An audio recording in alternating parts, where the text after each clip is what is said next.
Timnas Indonesia telah mencetak sejarah pada tanggal 25 Maret tahun 2025 di Stadion Gelora Bung Karno, Jakarta. Garuda berhasil mengalahkan Bahrain dengan skor tipis 1-0.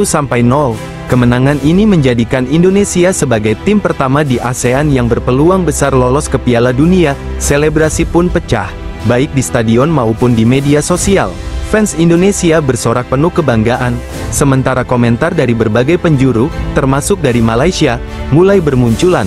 Bagaimana reaksi mereka? Inilah komentar-komentar yang ramai diperbincangkan di dunia maya.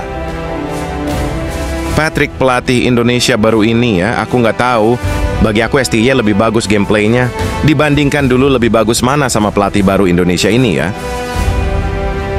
Kalau ikut logika, mereka bisa menang lawan China aja untuk menduduki peringkat keempat untuk main ke ronde berikutnya. Mereka akan main melawan China dan Jepang. Ini menang melawan Jepang itu agak ajaib. Kalau mereka menang lawan Jepang pun mereka harus berharap Australia kalah dari salah satu dua game terakhir untuk mendapat slot otomatis Piala Dunia dalam grup sekarang. Top 2 layak otomatis masuk Piala Dunia. Tempat 3 atau 4 masuk ke ronde berikutnya. AFC dapat slot 8 atau 9 untuk Piala Dunia sekarang ini. Sebelumnya dapat slot 4 atau 5 saja untuk Piala Dunia. Kalau Indonesia bisa masuk Piala Dunia, kalau pertandingan terakhir mereka menang berapa skornya?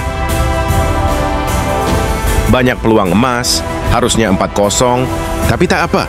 Menang 1-0, 2-0, 5-1, yang penting 3 poin. Cuman Indonesia yang bawa nama Asia Tenggara ke Piala Dunia.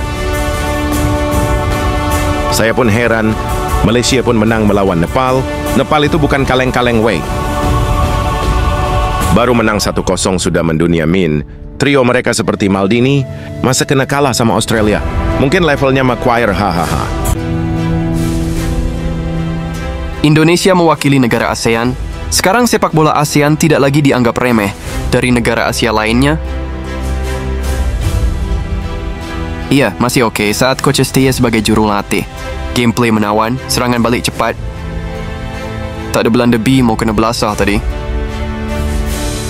Luar biasa, akhirnya ada wakil Asia Tenggara yang secara konsisten berjaya menumpaskan skuad daripada benua Arab di pusingan ketiga Piala Dunia. Skuad Bahrain terkenal dengan skuad pembelasah pasukan Asia Tenggara.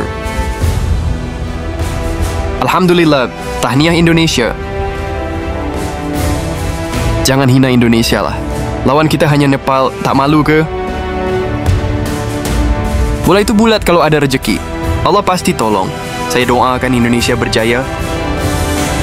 Coach Bahrain kata, apa barang Indonesia yang penduduknya melebihi 300 juta, tapi menggunakan players Belanda. Tak macam Malaysia, banyak naturalisasi pun kelayakan Asia. Depan Indonesia kelayakan World Cup dan dah layak Piala Asia pun. Selanjutnya Indonesia dan Bahrain akan menghadapi laga kualifikasi berikutnya pada Juni 2026. Bahrain terus berusaha mencari gol penyeimbang, tetapi skor 1-0 bertahan. Peluit akhir dibunyikan. Hasil ini membuat Indonesia hanya terpaut 1 poin dari Arab Saudi yang berada di peringkat ketiga grup C. Sementara itu Bahrain berada di posisi kelima dengan 6 poin. Oleh Romeni hampir mencetak gol keduanya pada menit ke-62 setelah melewati pertahanan tim tamu.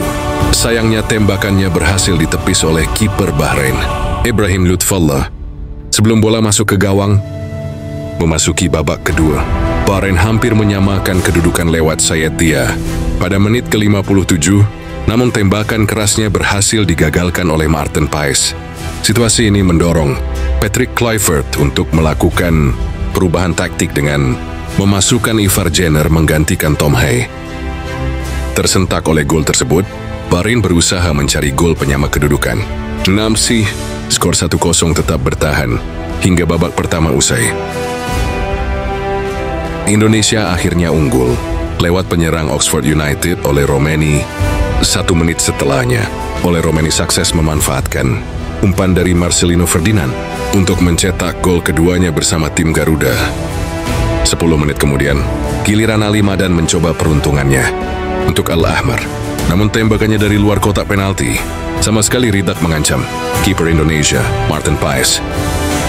Gelandang Almere City Tom Hay hampir membawa tim Garuda unggul pada menit ke-13. Sayangnya tembakannya berhasil digagalkan oleh kiper Bahrain, Ibrahim Lutfallah. Pada babak pertama, kedua tim berusaha mencetak gol lebih dulu di Stadion Gelora Bung Karno. Kluivert memilih Justin Hubner sebagai pengganti Mees Hegers. Sementara itu, pelatih Bahrain, Dragan Talajic, tetap mempertahankan Mahdi Abdul Jabbar untuk memimpin lini serang tim asal Asia Barat tersebut. Kedua tim berusaha bangkit setelah kekalahan sebelumnya. Bahrain kalah dari Jepang, sementara Indonesia dihancurkan oleh Australia. Indonesia mencetak kemenangan pertama bagi Patrick Kluivert setelah mengalahkan Bahrain dalam laga terbaru kualifikasi Piala Dunia 2026. Indonesia kembali bernyawa, kalahkan Bahrain. Demikianlah komentar fans-fans yang ramai di media sosial. Sejarah telah ditulis, tapi perjuangan belum berakhir. Timnas Indonesia kini selangkah lebih dekat menuju Piala Dunia. Mari terus dukung Garuda agar mimpi ini menjadi kenyataan. Bersama, kita bisa. Garuda di dadaku, Indonesia di hatiku. Jangan lupa nantikan video berikutnya.